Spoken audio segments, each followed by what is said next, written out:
Hey guys, what's going on? This is Daniel at Daniel's Aquatic Life. Today we're going to just have a quick talk on fish. What time is it? It's 2 o'clock in the afternoon here in Canada. It's 40 degrees outside. My windows are open. My air conditioning's on. Everybody's sweating. Um, that brings me straight to my first question here is my water temperatures. I can't seem to keep any of my water temperatures to the correct temperature per tank. I have multiple tanks here. I have taken all the heaters out. I lately have been doing about 2 cups water change daily, adding cold water into my tanks. I know that's not the best thing to do. I but at this point right now I don't have any other option. So basically, I'm reaching out to you guys, and that's going to be my first question: is how do I keep all my water temperatures to the correct temperature without using a heater and knowing that the temperature here in Canada in BC is so hot. Like I said, I've got air conditioners going, fans going, the windows are cracked open, and I just can't seem to do it. So definitely comment below, guys. Today we're gonna do a lot of question and answers. We're gonna do a lot of fish talk. Really gonna get into any question that you guys have that I can answer. Any question that I have that you guys can answer. This is gonna be friendly driven video. The more friends I have, the better my life's gonna be. The easier this life's gonna be. The more help that I can get. It's just it's a circle of life, right? And I'm hoping that there are people out there that are going to enjoy my channel. I just started this channel 3 weeks ago. I've uploaded 25 videos. Today I made my first YouTube mistake. I got copyright claim, and it was just a warning. But I did my first live stream yesterday, and this morning I woke up and I took a look at it, and I got a claim on it. Now it was just a warning. It wasn't a strike. It wasn't anything like that. So thank YouTube for seeing me out through this one. What happened was during my live stream I had Chris Brown and Yellow Wolf and things like that playing in the background, and I must have got a claim due to that music being in the back. So word of advice: anybody doing live streams for the first time, don't have music playing in your background. But getting back to these fish, so this is my community tank back here. If you guys are all wondering, 60 gallons. I have 15 or so species actually all in here. I've had these guys for quite some time. There are my most recent was the Bumblebee Catfish. He tends to hide quite a bit in the back corner there where the purple flowers are, and then towards the end of the night he comes into the driftwood here. He doesn't like to be seen too often, though time to time you can catch him very quickly when he wants to eat. He is probably, I think, my favorite guy right now, just because he's so unique. He's so big. He's got to be probably about 4 inches right now, which is pretty awesome. Um, Prior to the catfish, I got the blood red gourami and the golden gourami. Blood red dwarf gourami, sorry, and the golden gourami. Now they're all kind of out the window right now because I'm thinking they want to get fed.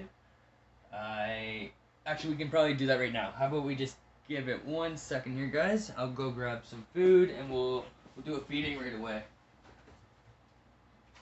So I think we're gonna go with the bloodworms today. We'll grab 1 cube there. I'm gonna just give my hands a quick wash. And I do that, I know a lot of people do the same thing, but for those who don't do that, I wash my hands before I touch food. I do finger feed my fish. It's just a close bond that we have. And I recommend trying to have that close bond with any of your fish, or sea creatures, aquatic creatures. So basically I'll put my finger in there, they'll have a few nips. minutes, and then I just kind of let it go. So normally I would hold that food down in there a little bit longer. Some of the other fish that I can explain that I have, and these gouramis are gourby. Sometimes I feel bad. Sometimes that's why I hold the food, is so that I can make sure everybody in this tank is getting fed. I know you guys are going to see a lot of fish in here, and you're going to be like, wow, why has he got that with that? Why has he got that with that? That one will eat that one. I hear that stuff all the time, but like I said, I have a special bond with my fish.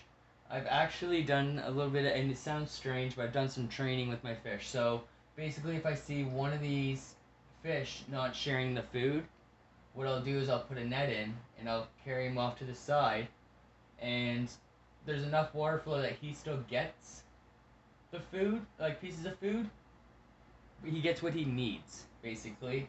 And he basically sits there and watches while everybody else gets to, share the food and enjoy it. I have been having problems with the golden gouramis doing the same thing, being very gourby. They've been getting very big due to being gourby. So, and again, that's what I do, is I net them, put them off to the side, make sure that they can still get some food, but they're not eating all the food on everybody. If I don't do that, then I feel bad that not all of my fish, I even have frogs in here. Actually, he's right here. I don't know if you guys can see him. He's right in front of this log here, searching for food. He probably wants some frog food. We'll give him some frog food. Alright, dump some frog food in there. Let that start sinking to the bottom. All of my fish tend to really enjoy this frog food. I'm not sure why. What specifically is in the frog food? It's got crude protein, crude fat, crude fibers, moisture, ash, and phosphorus. So nothing in there that I see that's like makes it different from the food that they normally get. So going on with the other things that I have in here, like I said, so their obedience and the way that I've trained them, they've gotten to be friends with each other. The whole tank, like for months and months and months, some of these guys have been in here with each other. I have frogs, I have sharks in here, Roseline sharks, Baja shark, plecos, corridors, corridor catfish. What else do we got? We got some cherry barbs, which if you have a community tank, I'm not saying go out and get a bunch of cherry barbs, but a lot of people are asking questions like, what's a friendly fish that I can keep with most of my fish if I'm having a community? And 90% of the time, cherry barbs is your best bet with pretty much any fish. As you can see, I have quite a few different species in here. Angelfish, and they get along with each other. And the frog gets along with each other. So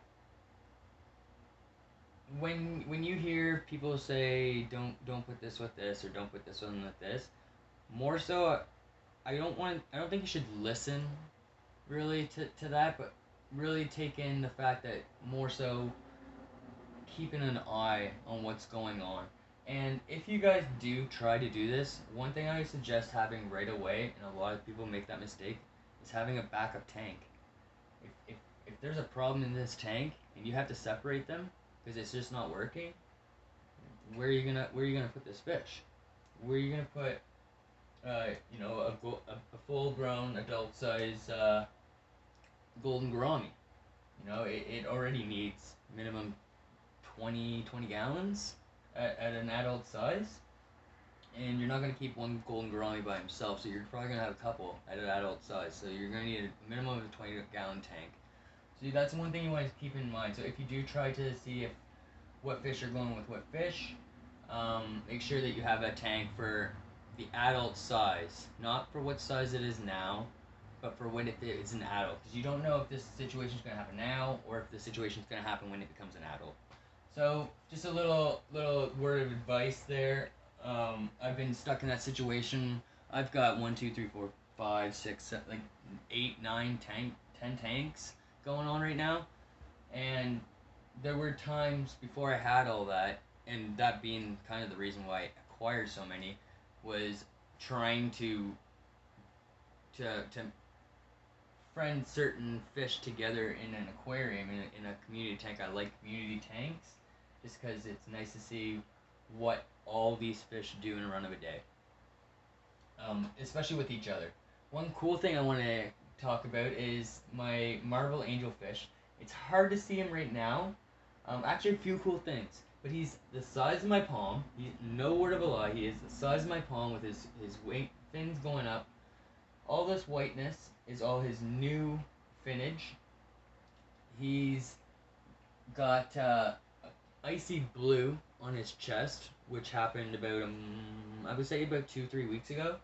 And just yesterday, the day before, I noticed while I was talking about him that where his gold striping is, he's actually now getting patches of orange, like just like orange, like a rustic orange, and it's really cool to look at.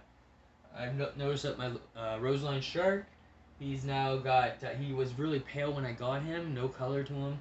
He's now almost half of the line across him is orange. His fin is actually orange now, and I just noticed that. And then from the end of the orange continuing on is all yellow and some beautiful shades of black. He's actually come out really nice. The silver angelfish, the front fins, I don't know what they're called, like the chest fins there, they're ice blue. I think that's super cool. This ice blue thing. My blood red dwarf gourami, his mohawk is ice blue. The front of his fin is getting like a greenish blue. Comment below, guys, if you know why they get that ice blue color. Is that a rarity thing? I'm thinking that, to me, I would say that would be like you're super happy with what you're doing, right? So, and if it's not, please comment below. I really want to know. Again, this is Fish Talk, guys. Comment, leave some questions for me to answer for you guys. I'm all about answering everything. I will answer every single question, every single comment that you guys give me. Like I said, I'm looking for friends. I'm looking for more people that enjoy this hobby and can help me and let me help them be as successful as possible. One thing I guess I want to talk to you guys. I was at the pet store today. My filter for my shrimp has eaten a couple of my 24 karat golds and my blue velvet shrimp, and it just was really unfortunate because those 4 shrimp there is just almost $60 for 4, and I didn't want this to happen anymore. Some of the shrimp have survived, so the new method is, because of the filter being such an awkward, weird cylinder kind of thing, what we did is we are going to take one of these sponges. We're actually going to cut this out and we're going to size it up and stick it onto it just like a glove, I guess, and hope that works. It's going to be good because I know that some of my red cherry shrimp, I believe one is pregnant now, so I don't want them to be sucked up the filter. That's just not going to be good for anybody. So that's going to be the new thing. Splash that like button if that seems like a good idea. If not, comment below, tell me what you would do. The filter, actually on the filter, it sucks up from the bottom and not from the sides. So normally you would get like a sponge and just like a wrap that kind of goes over it. But mine is from the bottom, not the side. So like I said, I think cutting the shape out and fitting it on like a glove is going to be the best idea. It cost me $6 this way instead of going out and getting a whole new filtration system. I just yesterday got a horned snail, baby horned snail, using that to help with the shrimp. The poop is actually really good for the shrimp. That's what they like to feed off of. I've added some some more foam here, thinner pieces of foam on the side of my tank. It was foam that was inside the 60 gallon, collecting all that good, what's the word I'm looking for, bacteria, beneficial bacteria. They thrive off that beneficial bacteria. I was having a little bit of problems with this tank, being I've never done shrimp before, but I'm actually really enjoying it. I'm having You know, I'm not enjoying the death part, but I'm enjoying the fact that it's a different type of ecosystem. The moss and the fungus, like everything that they eat off of is the poop. It's a different ecosystem, and it's really intriguing, and I really want to see this expand, in hopes that more than likely we be breeding some different types. I would like to try and get some 24 carats breeded with some reds or orange cherries, barbs, shrimp. So that's a hopeful situation, guys. I want to know. Oh, something that was cool. I'm gonna start showing people is these new betta tank, or not new, but the betta tanks that they're selling. I don't agree with the size. It's pretty simple that they're way too small. They just hit a gallon. I'll give you a quick look at here. Quick look here. So that's these ones here. But the new idea that I've now come up with, and I think it's great, is hospital tanks. Those are now my hospital tanks. I'm happy with them. It works. It stays very clean, and there's no mess. So if you have one of these kicking around and you're just like, I'm just gonna throw it out or anything, I actually suggest that you keep it and use it as a hospital tank. Besides that, guys, the betta are doing really good. I have two betta. One's my daughter's, one's my son's. The red feathertail is Lulu, and Bubbles is the crown betta. Food-wise, they have a huge variety of foods, medications. There's lots of medications, and fan art. Fan art. Big into the fan art. So if anybody's looking to send some fan art, let me know and in the comments below. I don't mind giving out the address. I'm sure nobody's gonna come here and steal my fish. I hope not. But guys, thanks for tuning in.